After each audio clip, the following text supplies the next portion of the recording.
اقرا بسم ربک الذی خلق۔ قرآن کا پہلا حکم پڑھنے سے شروع ہوتا ہے، یعنی علم، فہم اور ادراک انسان کے روحانی سفر کی بنیاد ہے۔ اسلام میں مطالعہ صرف علم کا ذریعہ نہیں بلکہ عبادت کی ایک صورت ہے جو انسان کو جہالت سے نکال کر نور بصیرت عطا کرتا ہے۔ علامہ اقبال فرماتے ہیں، مطالعہ اگر مرد مومن کرے تو علم یقین بن جاتا ہے اور یقین قوت۔ علم نے مجھ سے کہا عشق ہے دیوانہ پن، عشق نے مجھ سے کہا علم ہے تخمین و زن۔ یعنی مطالعہ اگر فقط معلومات ہو تو وہ خشک ہوتا ہے، مگر اگر دل کی لگن، شوق اور شعور سے ہو تو وہ یقین، عمل اور تبدیلی بن جاتا ہے۔ مطالعہ بھی اسی وقت اثر کرتا ہے جب قاری سوچنے پر مجبور ہو، جب وہ سوال کرے، حیرت کرے اور دل سے سمجھے۔ مطالعہ صرف کتاب کے صفحات پر نظر ڈالنا نہیں، یہ دل کا سفر، ذہن کی پرواز اور روح کی روشنی ہے۔ کیا آپ جانتے ہیں کہ پڑھنے کے 3 درجے ہوتے ہیں اور ہر درجہ آپ کی سوچ بدل سکتا ہے؟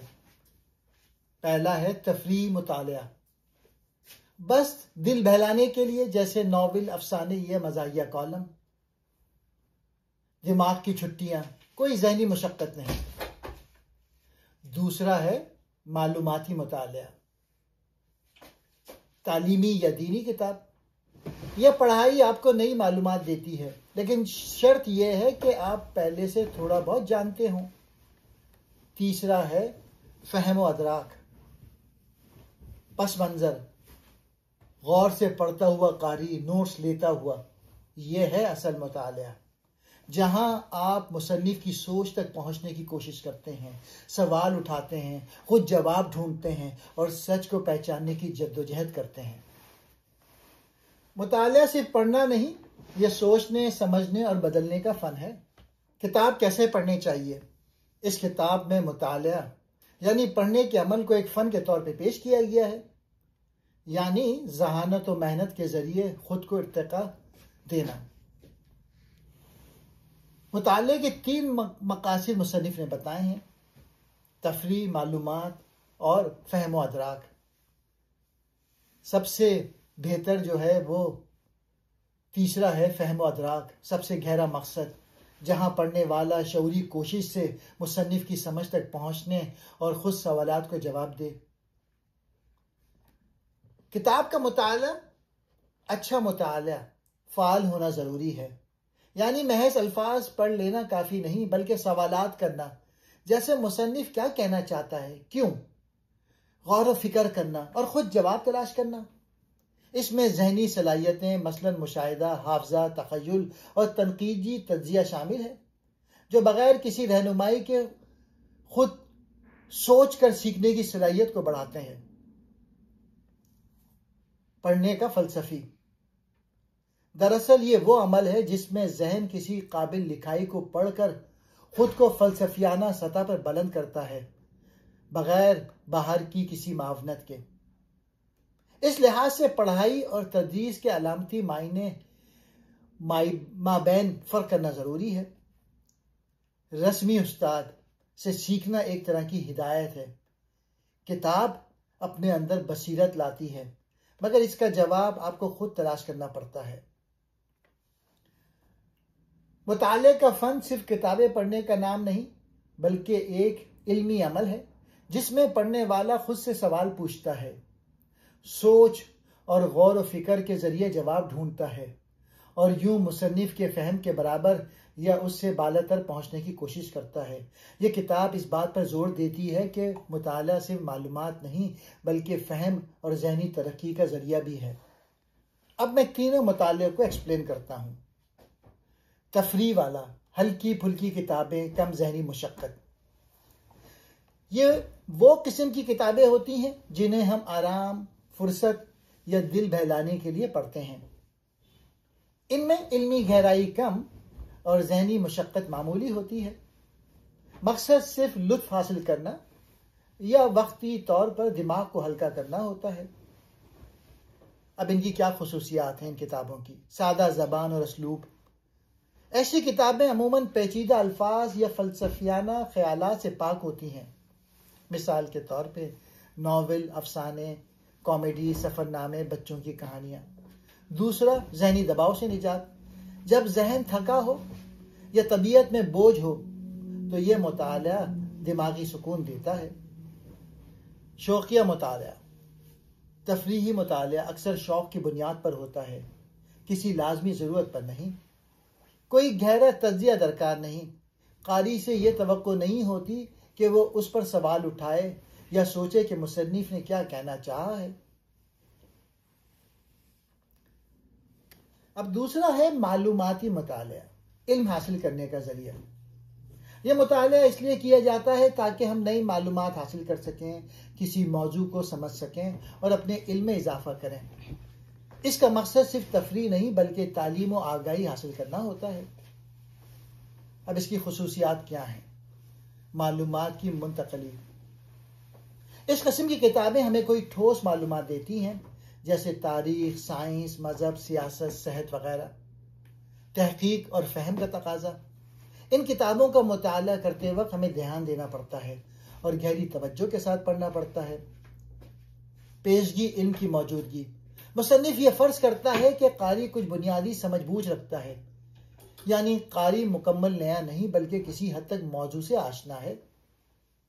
تنقیدی سوالات ممکن مگر ضروری نہیں۔ یہاں قاری مصنف سے مکمل متفق ہو سکتا ہے یا کچھ سوالات بھی اٹھا سکتا ہے، مگر وہ مصنف کی بات کو قبول کرنے کی کوشش کرتا ہے۔ مثال کے طور پہ ریاضی کی کتاب سائنسی یا تعلیمی معلومات فراہم کرتا ہے۔ دینی کتاب مثلا تفسیر، حدیث، قرآن یا حدیث کی وضاحتیں۔ تاریخی کتاب مختلف ادوار، واقعات اور شخصیات کے بارے میں معلومات۔ سوانح حیات، کسی شخصیت کی زندگی سے سبق اور حقائق حاصل کرنا۔ اس کا مطلب ہے کہ قاری کو کچھ پہلے سے علم یا سیاق و سباق کا اندازہ ہوتا ہے۔ مثال کے طور پہ اگر کوئی شخص میڈیکل کا طالب علم ہے تو وہ کسی طبی کتاب کو یوں پڑھے گا جیسے مصنف کا ہم پلہ ہو، یعنی وہ ہر اصطلاح کو ابتدائی درجے سے سمجھنے کا محتاج نہیں۔ خلاصہ یہ ہے کہ معلوماتی مطالعے کا مقصد ہے سیکھنا، سمجھنا اور علم میں اضافہ کرنا۔ یہ مطالعہ ہمیں زندگی کے مختلف شعبوں میں بہتر بنانے کے لیے کیا جاتا ہے۔ یہ تفریح سے ایک درجے آگے ہے، کیونکہ اس میں دماغی مشقت، فہم اور بعض اوقات نوٹ لینا بھی شامل ہوتے ہیں۔ تیسرا ہے فہم و ادراک، سب سے گہرا مقصد، جہاں پڑھنے والا شعوری کوشش سے مصنف کی سمجھ تک پہنچنے اور خود سوالات کو جواب دے۔ یہ مطالعہ صرف معلومات حاصل کرنے یا وقت گزارنے کے لیے نہیں ہوتا، بلکہ اس میں قاری مصنف کی سوچ، دلائل اور علم تک پہنچنے کی شعوری کوشش کرتا ہے۔ قاری سوچتا ہے، سوال کرتا ہے، تجزیہ کرتا ہے اور اپنے طور پہ جواب تلاش کرتا ہے۔ اب ان کی خصوصیات کیا ہیں؟ شعوری اور فعال مطالعہ۔ قاری غیر فعال تماشائی نہیں بلکہ علمی شریک ہوتا ہے۔ وہ ہر نقطے پر غور کرتا ہے۔ مصنف یہ کیوں کہہ رہا ہے؟ کیا یہ درست ہے؟ میں کیا سمجھا؟ مصنف کی عقل تک رسائی کی کوشش۔ قاری خود کو مصنف کے فکری درجے تک لے جانا چاہتا ہے۔ یہ گویا ایک ذہنی مکالمہ ہوتا ہے، پہلے سے علم کی ضرورت نہیں۔ قاری کے پاس مکمل علم ہونا ضروری نہیں، لیکن وہ سیکھنے اور سمجھنے کا بھرپور ارادہ رکھتا ہے۔ خود سوالات پیدا کرنا اور جواب دینا۔ یہ مطالعہ قاری کو خود سوچنے، استدلال کرنے اور بعض اوقات مصنف سے اختلاف کرنے کا حوصلہ بھی دیتا ہے۔ مثال کے طور پہ فلسفیانہ کتاب جیسے ارسطو، سقراط، علامہ اقبال۔ مفہوم کو سمجھنے کے لیے گہرا غور و فکر درکار ہوتا ہے۔ کلاسیکل ادب جیسے شیکسپیئر، غالب۔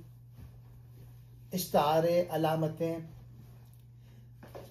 دینی فلسفہ مثلا امام غزالی، مولانا روم۔ اس میں نفس، عقل، روح، علم و عرفان جیسے موضوعات پر فکری غور۔ قاری خود سوال کرتا ہے جیسے مصنف کیا کہنا چاہتا ہے؟ اس دلیل کے پیچھے کیا نظریہ ہے؟ کیا میرے تجربے سے یہ بات میل کھاتی ہے؟ میں اگر مصنف ہوتا تو کیا مختلف کہتا؟ فہم و ادراک کا مطالعہ وہ درجہ ہے جہاں علم صرف رٹا یا تفریح نہیں بلکہ ادراک بنتا ہے۔ یہ قاری کو صرف کیا کہا جا رہا ہے نہیں بلکہ کیوں کہا جا رہا ہے پر سوچنے پر مجبور کرتا ہے۔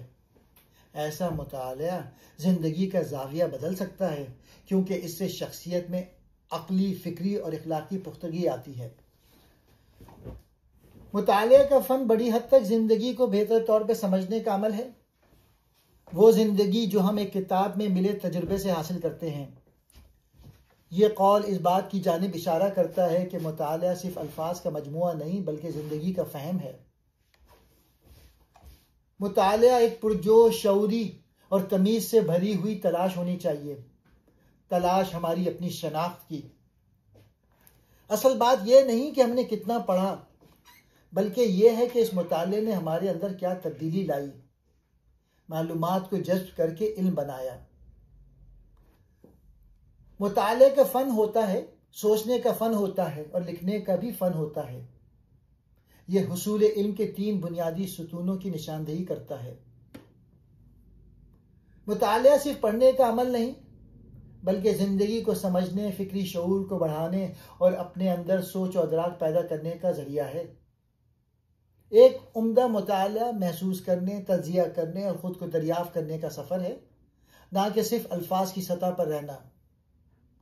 مطالعے کے بعد جو نتائج حاصل ہوتے ہیں وہ زیادہ اہم ہیں، یعنی کہ آپ نے جو سمجھا، محسوس کیا اور سیکھا وہی قابل قدر ہے۔ شکریہ۔